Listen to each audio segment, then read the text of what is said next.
For the second class also, you should write your roll numbers in the chat box with your corresponding department name. You should write your roll number in the chat box with your department name.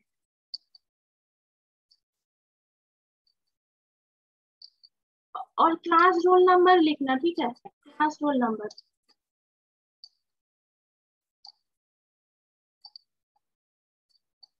Registration number ना ma'am, तुम लोग के पास roll number नहीं है, provided नहीं है? D2D? Yes ma'am, D2D। Whatever is available to you, write that.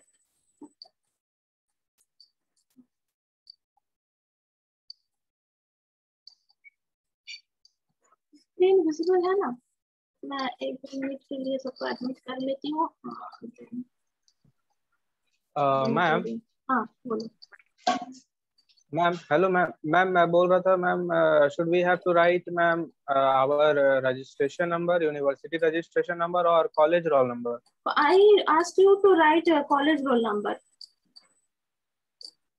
Okay ma'am. If you have college roll number, then please write college roll number. It will be easy for me to take your attendance.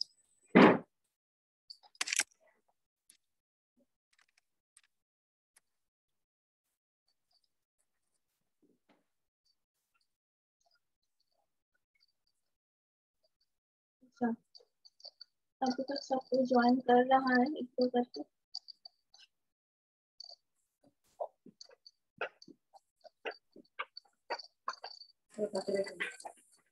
लगेगा।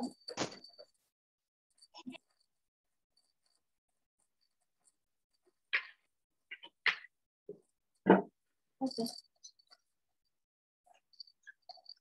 हाँ तो मैं जो बोल रही थी, तो fact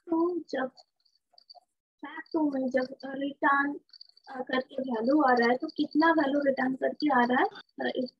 value 2 is returning to fact 2 function. ठीक है, तो अभी फैक्ट 2 का वैल्यू क्या है? 2। ठीक है, तो अभी फिलहाल जो कैलकुलेशन होगा वो क्या होगा? 3 into the value of fact 2 which is 2.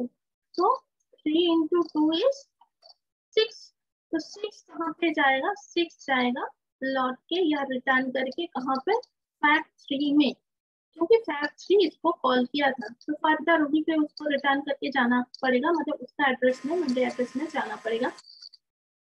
So that's why which value, the value which is 6 will be returned to fact 3. After that we are getting the value that the value of fact 3 is 6. And this way it is getting calculated. और यहाँ पे जैसे कि अगर मान लो मैं stack में इसका रिप्रेजेंटेशन अगर करना चाहती हूँ, तो ऐसा हम लिख सकते हैं कि पहले मेरा मैं फैक्ट की जगह सिर्फ एफ लिख रही हूँ। ठीक है, सिर्फ एफ लिख रही हूँ। फैक्ट 3 मेरा कैलकुलेट हो रहा है, तो first function, after the first function, after calling the first function, it is going to put the address of the next instruction. तो fact 3 जब कॉल हो रहा है, तो उसका नेक्स्ट इंस्ट्रक्शन मतलब fact 2 को कॉल कर रहा है। So the thing which is 3 into fact 2 is going to stored in the 3 into fact 3 into f मैं लिख रही हूँ। ठीक है, f2 is going to call f2। ठीक है, ये सपोज यहाँ पे स्टोर हुआ। नेक्स्ट f2 कॉल कर रहा है f1 को, that means it is calling f1 which is 2 into f1। Further f1 किसको कॉल कर रहा है? It is calling just 1। So fact 1, यहाँ पे जो f1 का वैल्यू क्या है? f1 f1 कॉल हो रहा है जिसका वैल्यू है 1. So f1 equals to 1. So this one value will be returned to. So every time we are getting the new function call, this memory addresses are going to insert it one by one at the top of the stack. ठीक है, तो मैं पता नहीं इसका memory address क्या होगा, तो दैट्स व्हाई मेमोरी एड्रेस की जगह टोटल फंक्शन कॉल को ही मैं लिख दिया. ठीक है, तो यहाँ पे 1 कहाँ पे रिटर्न होगा. So this thing will be popped out after calculation and we are going to access next top element. This is this one. So this is not top element and now top element is this one. So this function will be called and the value will be returned which is 1. 1 will return to 1 here. So 1 is means what 1 is the value of f1. Okay, so f1 multiplied by 2, that means 1 multiplied by 2 will be the calculated as this is equals to 2. This is equal to 2. ठीक है, तो 2 calculate हो गया. तो ये इसका calculation complete हो गया, मतलब टोटल फंक्शन कॉल ओवर हो गया, उसका पूरा एग्जीक्यूशन खत्म हो गया है f1 का. तो जैसे ही खत्म हो जाएगा तो ये पॉप आउट हो जा रहा है. तो नेक्स्ट इंस्ट्रक्शन कौन है, ये वाला है मेरा नेक्स्ट इंस्ट्रक्शन. ये मेरा अभी स्टैक टॉप में है क्योंकि बाकी सारा पॉप आउट हो चुका है. So it will return here and it will again calculate the value which is 3 into f2. Now f2 का वैल्यू पहले मेरा कैलकुलेट होके रखा हुआ है which is 2. तो 2 के साथ 3 होगा मल्टीप्लाई और 2 के साथ 3 मल्टीप्लाई होने से अल्टीमेट वैल्यू मुझे क्या मिलेगा, 6 will be returned to the original function that is fact3. ठीक है, तो ऐसा करके स्टैक यूज करके फंक्शन कॉल हो या रिकर्सिव कॉल हो वो एग्जीक्यूट होता है. ठीक है, तो ये रिकर्शन हो गया एप्लीकेशन एरिया स्टैक, ये एक चीज है. और तो हम लोग को क्या पता चला कि बैक एंड में जब भी कोई कोड रन होता है तो इनबिल्ट स्टैक मेंटेन होता है in the compiler. Compiler maintain the stack. Actually, compiler does everything. It executes the code. It generates the error if there is any error.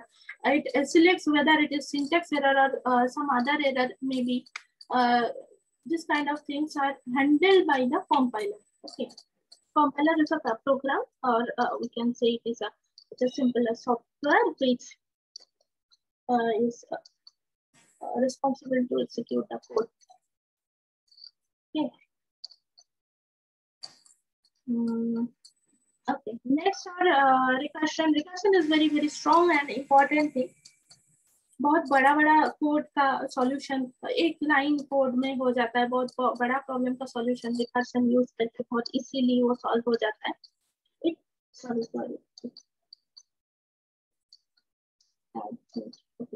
तो रिकर्शन हम लोग यूज करते हैं ताकि इसका वेट बहुत ज्यादा होता है, मतलब ये इंटरनली बहुत कॉम्प्लेक्स होता है, but at the time of writing code it is very small code और बहुत छोटा सा हम लोग को कोड लिखना पड़ता है. जैसे कि यहाँ पे फिबोनाची सीरीज का डायरेक्ट फिबोनाची सीरीज करके एग्जांपल दिया गया है, तो उसका डायरेक्ट अगर मैं बोलूंगी कि इटरेशन यूज करके जैसे लूप सिर्फ यूज करके अगर आप कैलकुलेट करना चाहते हो तो उसके लिए number of line of code ज्यादा हो सकता है, लेकिन रिकर्शन यूज करोगे तो वो प्रिसाइज हो जाएगा, वो छोटा हो जाएगा.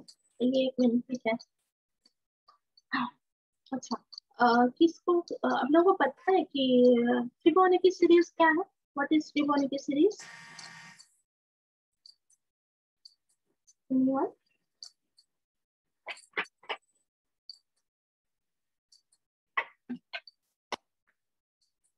हेलो. तो मैं एक एग्जांपल यूज करती हूँ. तो Fibonacci series is something which is generated by adding its previous two elements, and previous two element इसको कहाँ मिलेगा? तो इसीलिए स्टार्टिंग एलिमेंट एक कंसीडर किया जाता है 0 और नेक्स्ट एलिमेंट है 1. ये हम लोग दो स्टार्टिंग एलिमेंट ले लेते हैं. फिबोनाची सीरीज का डिफॉल्ट कंडीशन है कि इसका स्टार्टिंग एलिमेंट है 0 और 1. तो what will be the next element? 0 plus 1 is 1. And next क्या होगा? Hello, what will be the next element of this series? मेरा आवाज आ रहा है? मैम 2। 2, यस यस 2 होगा। Yes ma'am, hello ma'am. हाँ हाँ हाँ, नेक्स्ट एलिमेंट क्या होगा? 2 + 1 3। 4 मैम। नहीं, 4 नहीं होगा। 2 3 होगा। + 1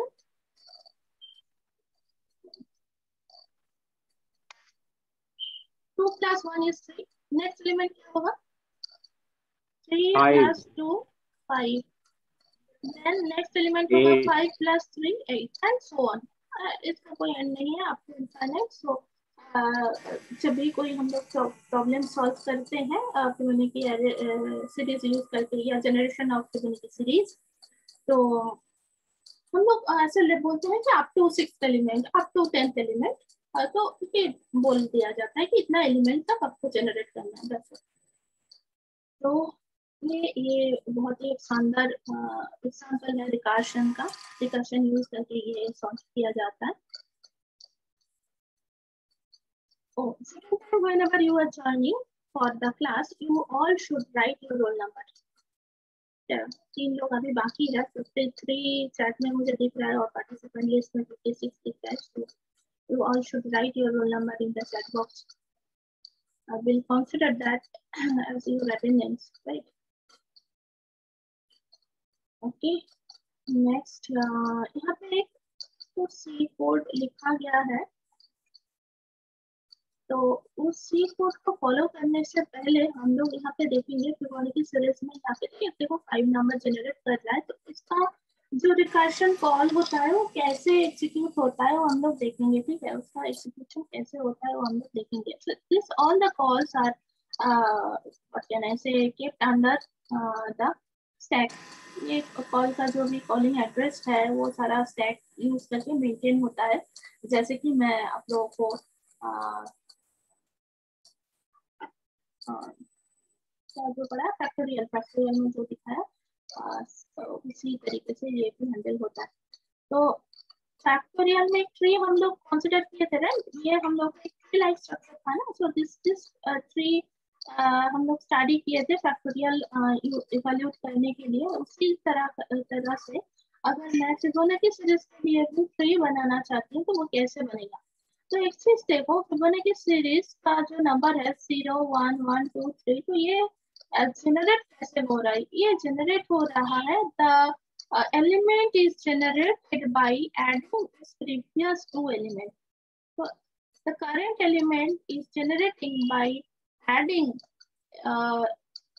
its previous 2 elements. ठीक है, जैसे 8 अगर अब आपका n नंबर ऑफ एलिमेंट है तो इसका क्या बोल सकते हो, लोकेशन क्या होगा?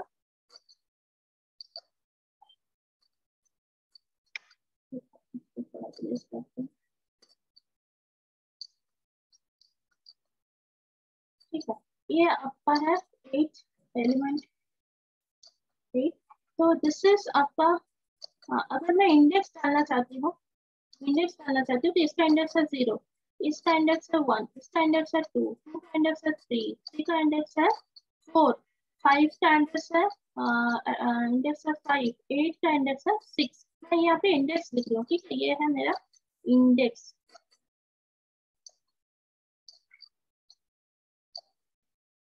ये है मेरा इंडेक्स, समझ लेना थोड़ा। तो 6 इंडेक्स मुझे मिल रहा है कैसे? 4th और 5th इंडेक्स को ऐड करके। तो मुझे nth इंडेक्स का वैल्यू कैसे मिलेगा? n-1 और n-2 इंडेक्स में जो भी वैल्यू है उसको ऐड करके। ठीक है, जैसे यहाँ पे अगर मैं बोलूंगी कि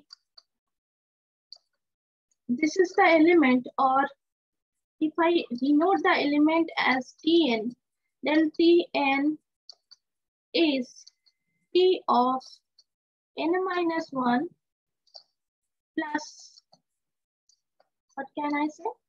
T of n-2. T of n-2. So Tn equals to what? t of n minus 1, t of n minus 2. If n equals to your 6, then what is t6?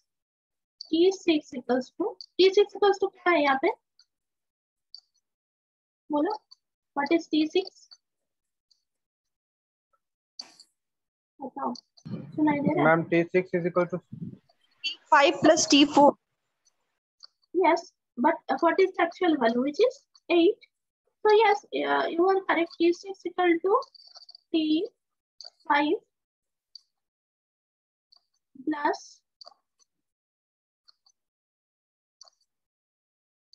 यहाँ पे आएगा आपका T4, राइट?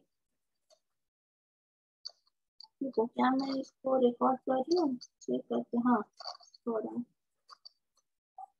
तो T5 plus T4, that means T6 का value क्या होगा? T5 में कौन है? T5 में है 5 प्लस T4 में कौन है? 3। तो 3, 5 plus 3 is 8. That means T6 में वैल्यू असाइन हो रहा है हमारा 8। पहले हम लोग फर्स्ट तो वैल्यू ऐसे ही ले रहे हैं, वो उसको कोई नहीं कैलकुलेट कर रहा है। तो that's why I should write इसका इंडेक्स क्या है? 0। तो मैं यहाँ पे लिखूंगी T0 इक्वल्स टू 0 और T1 equals to what? 1. T1 equals to 1. So these are the base conditions. These two are the base conditions.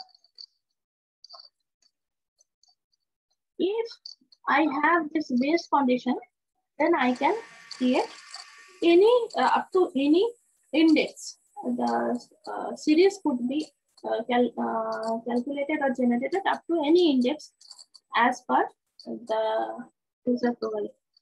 ठीक है, यूजर जैसे ही प्रोवाइड करेगा उस हिसाब से हम लोग कर सकते हैं। सो अगर मैं इसका ट्री कॉरेस्पॉन्डिंग ट्री अगर बनाना चाहती हूँ तो कैसे ये बन सकता है? तो T5 मैं यहाँ पे लिख रहा हूँ, T5 equals to what? T4 यहाँ पे क्लास रहेगा T3। तो कितना फंक्शन कॉल मुझे मिल रहा है वो अगर सिर्फ मैं देखना चाहती हूँ कि डायरेक्ट फंक्शन कॉल क्या मिल रहा है। तो T5 is calling T4 and T3. T5 is calling T4 or T3 and T4 will call further T3 and it will call T2. It will call T2 and T3 will call T3 will call T2 और क्या किसको call करेगा? T1 and so on until the base condition is achieved. यहाँ पे base condition आपको मिल रहा है T1 मिल रहा है और जैसे T0 और T1 जब तक नहीं मिल जाता है तब तक ये ट्री एक्सपांड होता रहेगा। जैसे कि यहाँ पे देखो एक ट्री स्ट्रक्चर बनाया हुआ है। T5 equals to T4, then it is calling T3. T4 further is calling T3, T2. T2 is further calling T1 and T0. Again this T3 also calling T1. Actually मैं वहाँ पे T use कर रही थी function ने, ये सिर्फ use कर रहा है। So anything could be used as the function name, ठीक है। और यहाँ पे 0 ये ट्री कब स्टॉप हुआ है एक्सपांड होना? जब उसको बेस कंडीशन मिला है P1 P0, यहाँ पे P1 मिला है, यहाँ पे P0 P1 मिला है, सो ऑन। तो यहाँ पे हर एक स्टॉपिंग कंडीशन में जो वैल्यू है उसको हम लोग को पता है।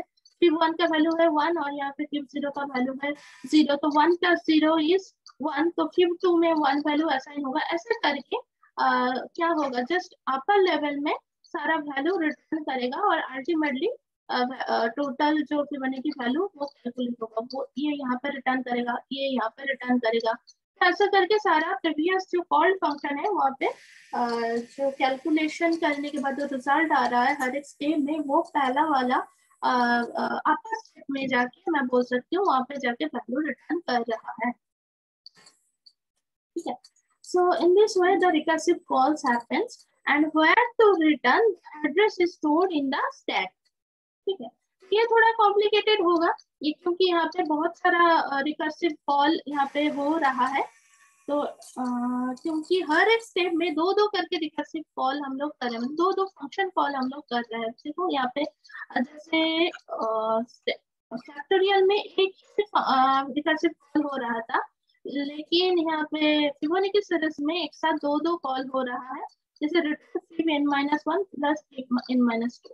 So you can yourself calculate, you can take a stack and you can take a number to calculate Fibonacci series. Suppose up to 5 number, up to 5 you want to calculate the Fibonacci series, then take value of n as 5, take value of n as 5.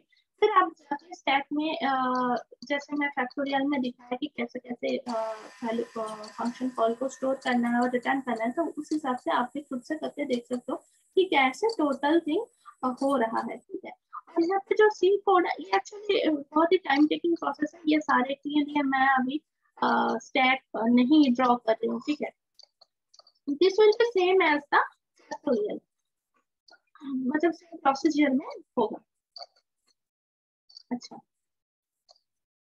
और यहाँ पे C code है, you should follow that C code.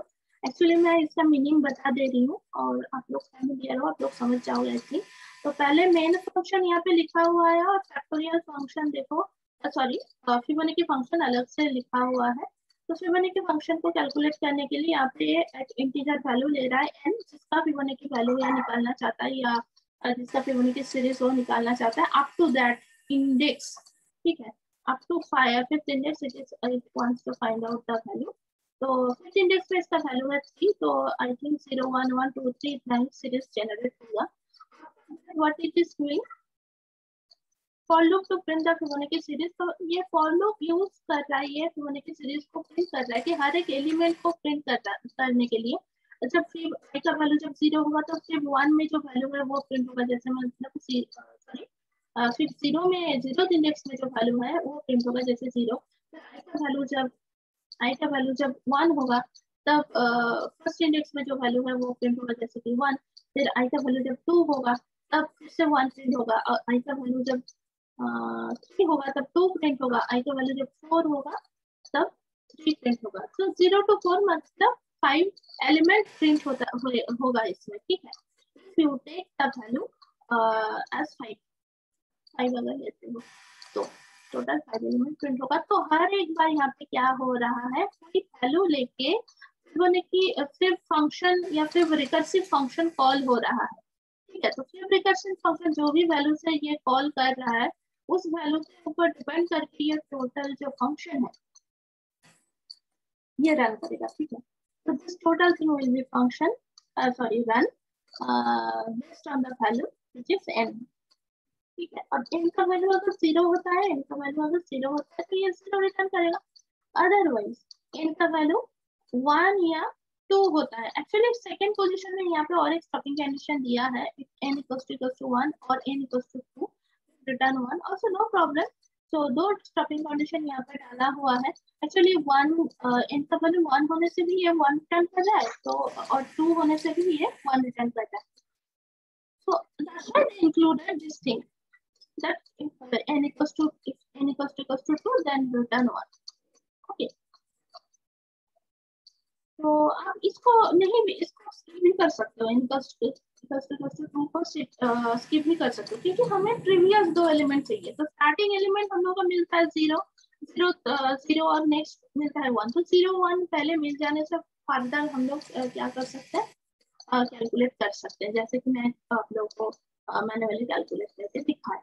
ठीक है, after if these stopping conditions are not met, then what will happen, that else part will be executed. So else part में क्या लिखा हुआ है, it will return fib n-1 plus fib n-2। तो previous दो element को ये access करेगा और उसका एडिशन करके ये रिटर्न करेगा। तो मतलब क्या फर्दर रिकर्सिव फंक्शन कॉल होता रहेगा, जैसे कि यहाँ पे ड्रॉ किया हुआ है।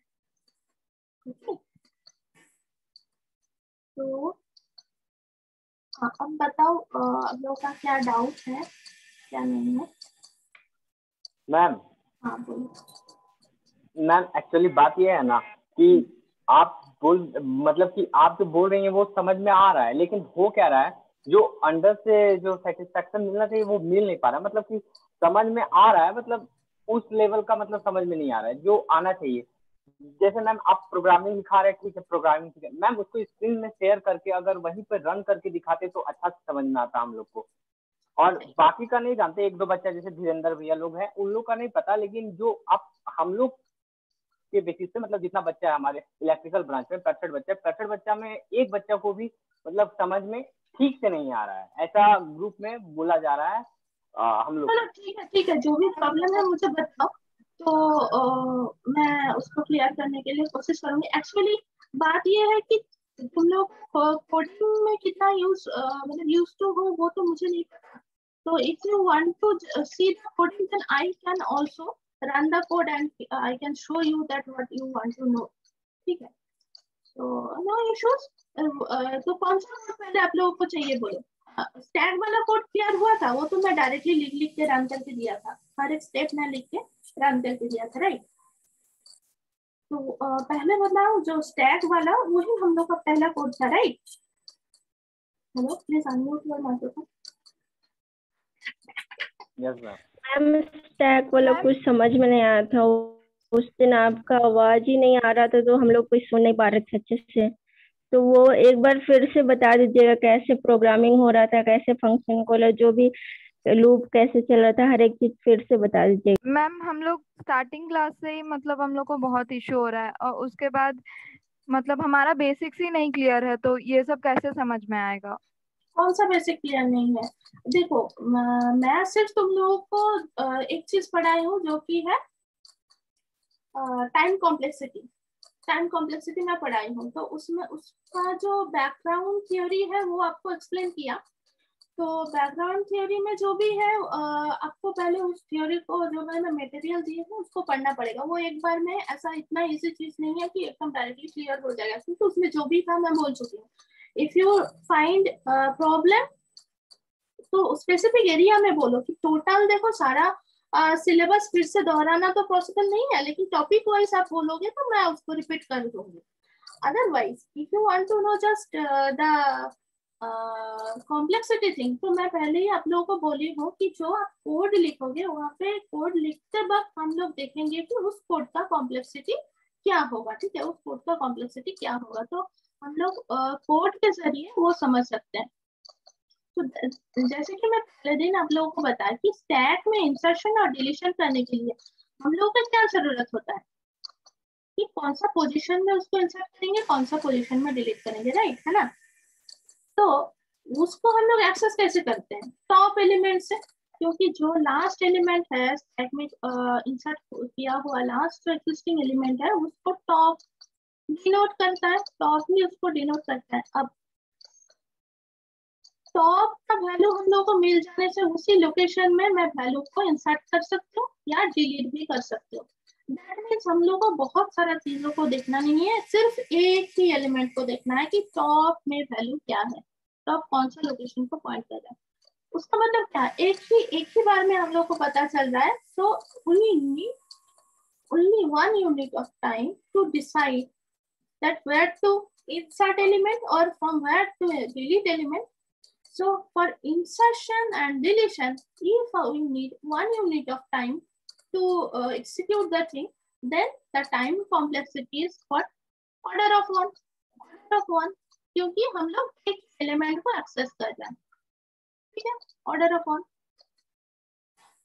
ऐसा करके हम लोग टाइम कॉम्प्लेक्सिटी को समझेंगे। ऑर्डर ऑफ 1 क्यों बोला जा रहा है? कि ऑर्डर ऑफ ये जो बिग ओ नोटेशन हम लोग तभी यूज करते हैं जब हम लोग के मान लो टाइम कॉम्प्लेक्सिटी में बहुत सारा एक्स्ट्रा पार्ट रह सकता है एज कांस्टेंट, तो उसको हम लोग इग्नोर कर देते हैं कि वो थोड़ा इनिशियलाइज करने के लिए, बाकी वेरिएबल लेने के लिए थोड़ा थोड़ा टाइम रहेगा, तो उसको हम लोग नहीं मानेंगे। हम लोग सिर्फ इतना ही मानेंगे कि नंबर ऑफ एलिमेंट के ऊपर डिपेंड करके क्या होगा मेरा कॉम्प्लेक्सिटी। तो यहाँ पे एक के बाद इसको एक्सेस करना पड़ रहा है जस्ट इंसर्ट और डिलीट करने के लिए। That's why time complexity is order of 1।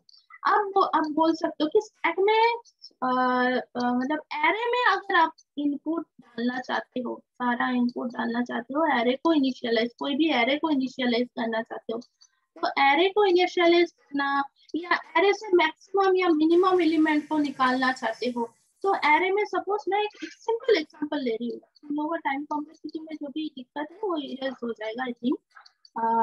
Suppose मैं एक एरे ले रही हूँ, तो यहाँ पे है 2, यहाँ पे है 5, यहाँ पे है सपोज 3, ये सारे एलिमेंट्स है, ठीक है। यहाँ पे है 4, यहाँ पे है 1 और यहाँ पे है सपोज 6, ठीक है। इतना दूर ये समझ में आ रहा है ना। तो इस एरे में, एरे का नाम है ये, तो इसमें इतना सारा एलिमेंट मेरा है, तो इसमें से मैं मैक्सिमम एलिमेंट निकालना चाहती हूँ। मैक्सिमम एलिमेंट निकालने के लिए मुझे कितना कंपैरिजन करना पड़ेगा? मैक्सिमम एलिमेंट निकालने के लिए पहले 2 के साथ 5 का कंपैरिजन करूंगी, तो उसमें से सबसे बड़ा मेरा मिला 5, तो 5 के साथ फर्दर 3 का कंपैरिजन करूंगी, तो उसमें भी सबसे बड़ा हुआ 5, तो कितना कंपैरिजन हुआ मेरा? 3 कंपैरिजन हुआ। फर्दर हम 5 के साथ 4 का कंपैरिजन करेंगे, तो फिर भी 4 और 5 में घटा हुआ 5, तो और एक कंपैरिजन, मतलब टोटल 4 कंपैरिजन मुझे मिला। फिर अभी तक बड़ा है 5, तो 5 के साथ फर्दर मैं 1 का कंपैरिजन करूंगी, तो उसमें भी 5 ही सबसे बड़ा है। कितना कंपैरिजन हुआ टोटल? शुरू से हम लोग का 5 कंपैरिजन अभी तक मिल गया। मैम कंपैरिजन, हाँ बोलो, कंपैरिजन मतलब कौन बड़ा है भाई? एक एक पोजीशन में जा रहे हैं। 5 कंपैरिजन मैम अभी तक हुआ है मैम। 5 कंपैरिजन हुआ है। मुझे अभी तक सबसे बड़ा मुझे मिला है 5। 5 के साथ फर्दर मैं लास्ट पोजीशन में जो भी वैल्यू है उसका कंपैरिजन करूँ, जो कि है 6। अब देखो 5 से बड़ा है 6, तो मुझे लार्जेस्ट एलिमेंट मिल गया 6, लेकिन लार्जेस्ट एलिमेंट ढूंढने के लिए मुझे कितना कंपैरिजन करने के लिए करना पड़ रहा है? टोटल 6 कंपैरिजन कर रहा है, तो मैक्स टू मैक्स 6 कंपैरिजन मुझे करना पड़ेगा, ठीक है। तो इसलिए time complexity based on the comparison it is order of, तो मैं यहाँ पे लिख सकती हूँ, कहाँ पे लिखूं? इसका टाइम कॉम्प्लेक्सिटी होगा Tn।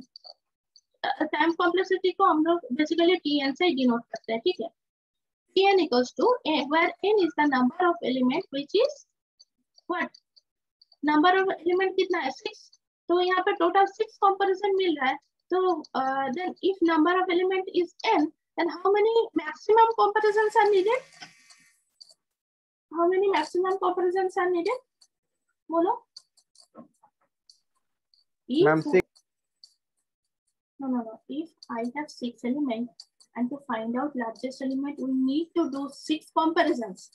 Then if we have n elements, then how many comparisons will be needed to find out the greatest element? Ma'am, n comparisons. N comparisons. So its time complexity will be order of n.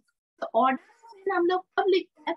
जब हम लोग मानते हैं कि at least n तो मुझे चाहिए ही, और उसके साथ भी कुछ टर्म रह सकता है जो कि मान लो कांस्टेंट हो सकता है, तो उसके लिए हम लोग ऑर्डर ऑफ n लिखते हैं। ये क्या है? अपर बाउंड बोला जाता है, ठीक है, अपर बाउंड।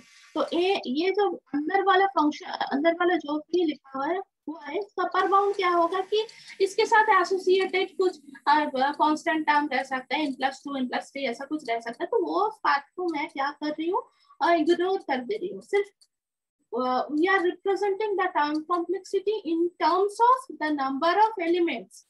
तो टाइम कॉम्प्लेक्सिटी आप देखना हर बार नंबर ऑफ एलिमेंट के हिसाब से रिप्रेजेंट होता है, so that's why the time complexity of it is order of n, order of n, ठीक है।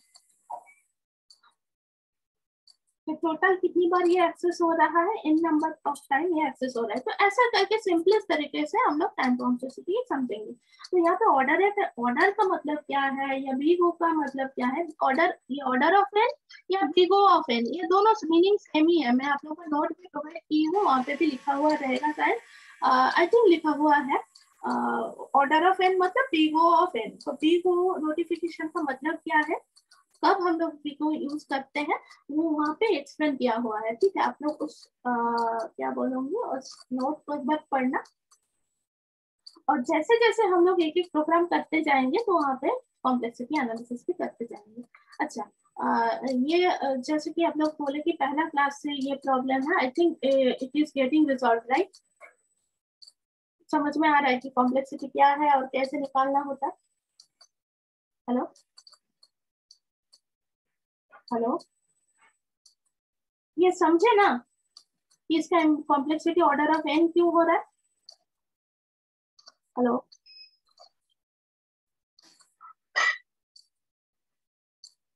बताओ मुझे, फिर मुझे कैसे पता चलेगा इनको? Hello Virendra, I can see hello, you have unmuted. Yes ma'am, हाँ हाँ, समझ में आया ना?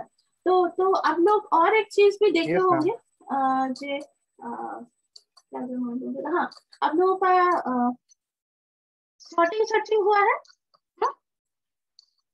आई थिंक सॉर्टिंग सर्चिंग हो गया है। तो सॉर्टिंग सर्चिंग में क्या क्या सॉर्टिंग हम लोग पढ़े हो अभी तक, बोलो? क्योंकि वहां पे भी टाइम कॉम्प्लेक्सिटी का मतलब बहुत मतलब it is very important to know the time complexity of each of the sorting algorithm, right? तो यहाँ पे जो क्विक शॉट है, काउंटिंग शॉट है, कौन सा शॉट हम लोग पढ़े हो, बोलो तो? बबल शॉट पढ़े हो? Bubble sorting, hello awesome, yes ma'am. Bubble sorting पढ़े हो ना? तो इसका टाइम कॉम्प्लेक्सिटी एनालिसिस किए हो, कैसे उसको किया जा रहा है, कैसे बबल शॉटिंग का वैल्यू क्या बोल सकते हैं, टाइम कॉम्प्लेक्सिटी कैसे इवैल्यूएट हो रहा है, ये आप लोग पढ़े हो ना?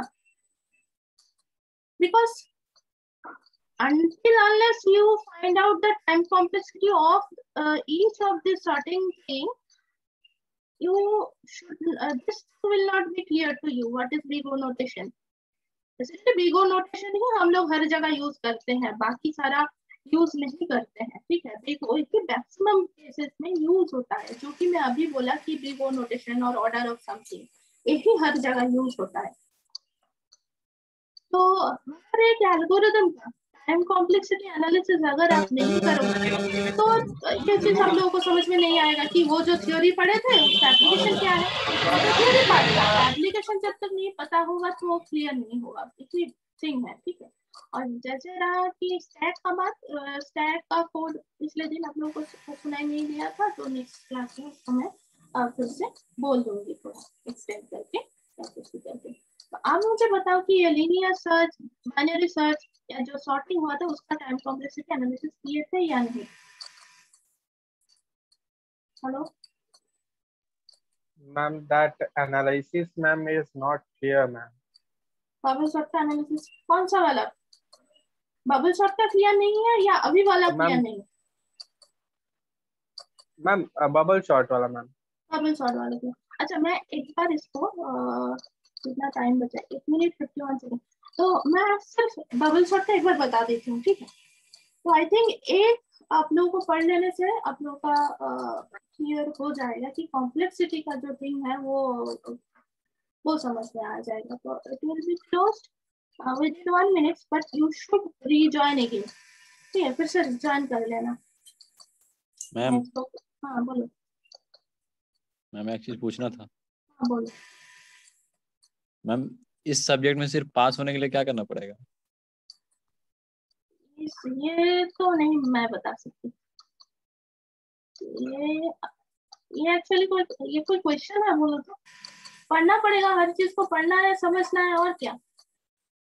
और क्यों पास क्यों करना चाहते हो, 8 मार्क्स क्यों नहीं लाना चाहते हो? But I don't know whether how the examination will be conducted, I don't know this thing, but जो भी हो, don't ask this type of question, okay? ये